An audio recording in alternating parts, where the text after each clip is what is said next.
BPC Loas é o famoso benefício de prestação continuada.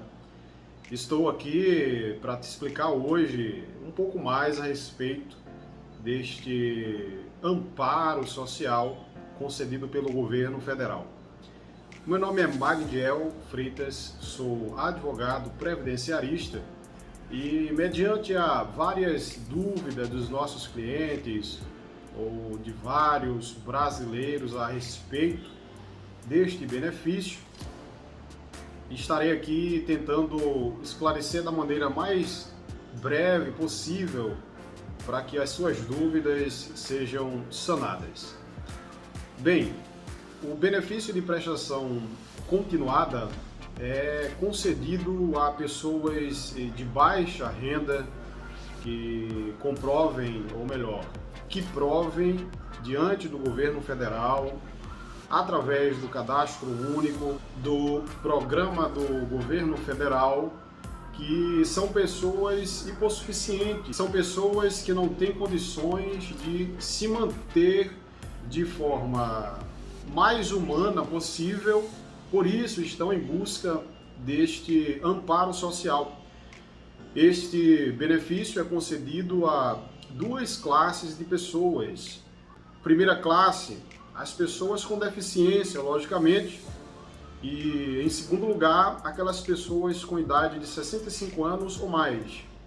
Vale lembrar a vocês, mais uma vez, que o benefício de prestação continuada é um benefício assistencial. Não se pode comparar com outros tipos de benefícios da Previdência Social. Por exemplo, BPC Loas não é aposentadoria, ou seja, não dá direito ao beneficiário de receber o 13º, por exemplo, pois os benefícios da Previdência Social, como por exemplo a aposentadoria, só recebe quem contribui. Portanto, se você está necessitando de um benefício dessa espécie, de caráter assistencial, melhor dizendo, você precisa juntar alguns documentos e procurar um especialista dessa área do direito previdenciário ou um advogado especialista em direito previdenciário. Esta é a minha sugestão, porque são profissionais que lidam com esse tipo de pedido diariamente e sabem quais os documentos necessários para se colocar de maneira imediata para que o benefício não venha a cair em exigência e assim haja uma perda de tempo exagerada. Pois sabemos que esses benefícios em regra demoram serem concedidos ou concluídos pela autarquia previdenciária. Então, de posse desses documentos, o requerente deverá procurar um advogado especialista em direito previdenciário, entregar as documentações e explicar a sua situação. Nesse momento, o profissional identificará qual tipo de benefício você terá direito mediante o preenchimento dos requisitos. Sabemos que existem dois tipos, como já explicado. Primeiro, aquelas pessoas que têm uma deficiência, mas diga-se deficiência de longo prazo, no mínimo 2 anos ou mais.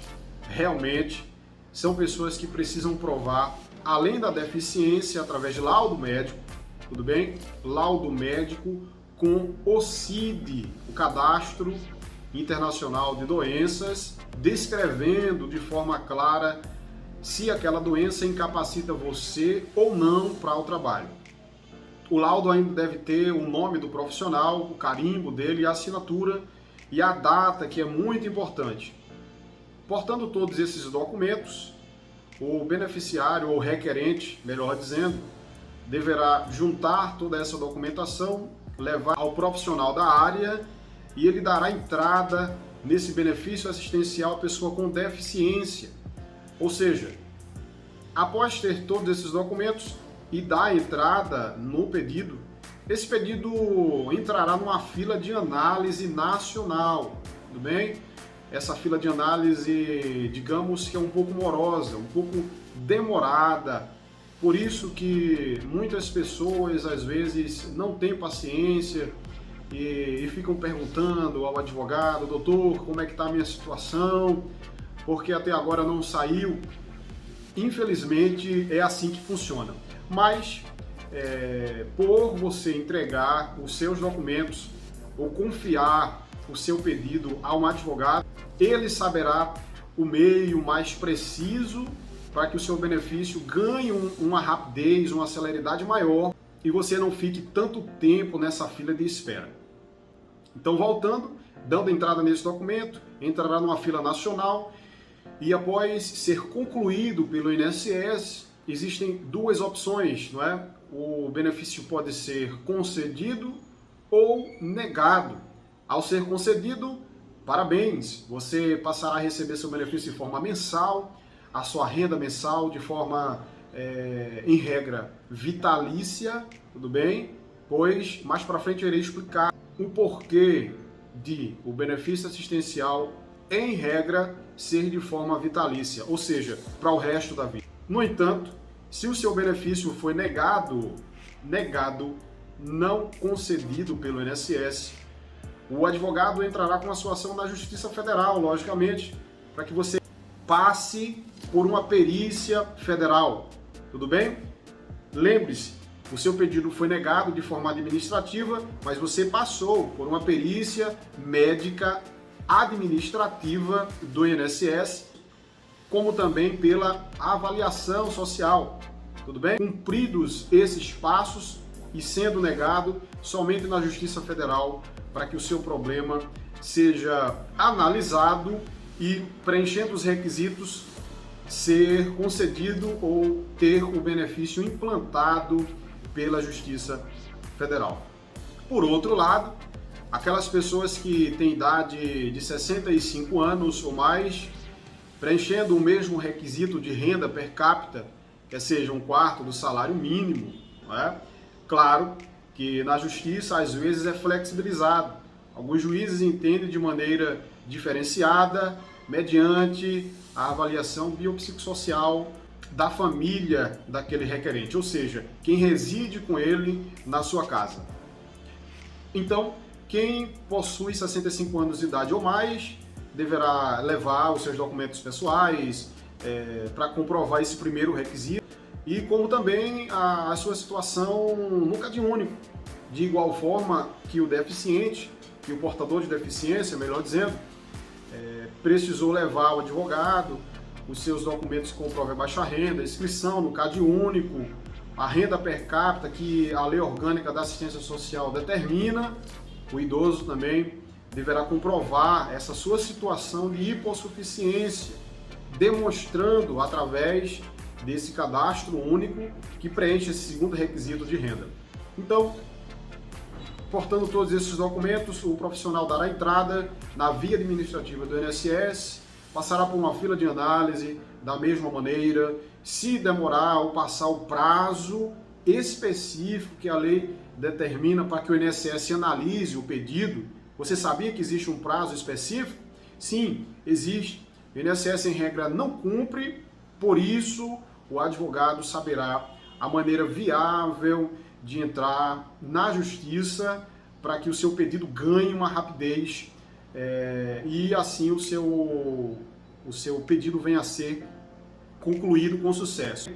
Sendo concluído, depararemos com a situação ou do deferimento, a concessão ou o indeferimento, a negatória da autarquia previdenciária. Sendo concedido, dentro de alguns dias, você, meu senhor, minha senhora, terá acesso ao seu histórico de créditos e saberá o primeiro dia do seu pagamento e passará a receber normalmente este amparo de forma mensal. Mas sendo negado, de igual forma deverá ir para a Justiça Federal e você passará por uma avaliação apenas biopsicossocial. A Justiça Federal mandará alguém na sua casa ou será realizada de forma remota. Hoje em dia os assistentes sociais estão fazendo esse trabalho magnífico que, ao invés de ir até a casa do requerente desse benefício, fazem apenas uma chamada de vídeo pelo WhatsApp e assim terão acesso a cada cômodo da casa e concluirá este pedido, deixará a cargo do juiz mediante as imagens coletadas se aquela pessoa preenche ou não os requisitos da renda per capita familiar. Muito bem, então trouxemos neste vídeo esses esclarecimentos a respeito do benefício assistencial. Você descobriu que não é uma aposentadoria, e sim um amparo social concedido pelo governo federal, mediante o regulamento, da Lei Orgânica da Assistência Social, chamada de LOAS. Por isso esse nome, BPC LOAS, ou muita gente conhece esse benefício como LOAS. Estou sempre à sua disposição. Comente aqui embaixo quais as suas dúvidas e estarei respondendo na medida do possível. Não esqueça de deixar o seu like, se inscrever no canal e compartilhar esse vídeo com outras pessoas para que o YouTube entenda que ainda existem dúvidas e com certeza essas dúvidas serão sanadas